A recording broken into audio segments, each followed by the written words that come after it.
បងប្អូនដែលធ្វើទូ4 5ជាន់វាច្រើនខ្ជិលហ្មងជាងណាបងប្អូនជាងណាអត់និយាយអ្នកប្រើទេគឺគាត់ខ្ជិលដាក់រេស្តង់ទី2ហ្មងហើយដាក់រេស្តង់ទី1កម្លាំងខ្លាំងអត់ល្អទេបងប្អូនជួយខ្ញុំទៅបងប្អូនមើលរបៀបខ្ញុំតេស្តទូភ្ញាស់ខ្ញុំស្ទង់បែបនេះបងប្អូននេះចាំមើលខ្ញុំបែបចឹងបើចឹងបងប្អូនឃើញពណ៌អាក្រហមនេះក្តៅហើយបៃតងត្រជាក់ខៀវត្រជាក់បងឃើញមកទូបងប្អូនឃើញមកទូឃើញអត់មានកន្លែងណាមួយដក់ខ្លាំងទេបើលើកយល់លេងតែយើងទៅបាញ់ឲ្យចំរេស្តង់បងប្អូនឃើញក្រហមនឹងវាក្តៅចំឡើងហ្នឹងតែមិនបានឲ្យអាកម្ដៅដក់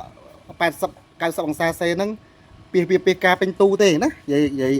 ឲ្យយល់អញ្ចឹងណាបាទអំពូលអញ្ចឹងដែរអំពូលក្តៅណាស់100ជាងវាអញ្ចឹងឯងអញ្ចឹងបាទអំពូលវាដាច់ហ្នឹងចាប់ដាច់ហ្នឹងបាទអញ្ចឹងបាទអំពូលកណ្ដាលកង្ហាអត់ដើរដក់កម្ដៅអាក្រក់ណាបាទបងប្អូនឃើញ100ជាងអញ្ចឹង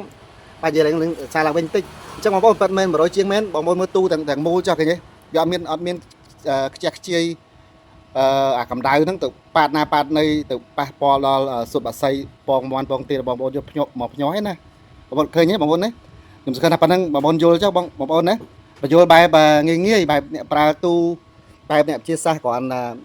បាទអ្នកប្រើប្រាស់ទូបងប្អូនណាតែអ្នកជាសាសបែបបាទស៊ីជំរឿឡាបូទីពិសោធន៍ទេ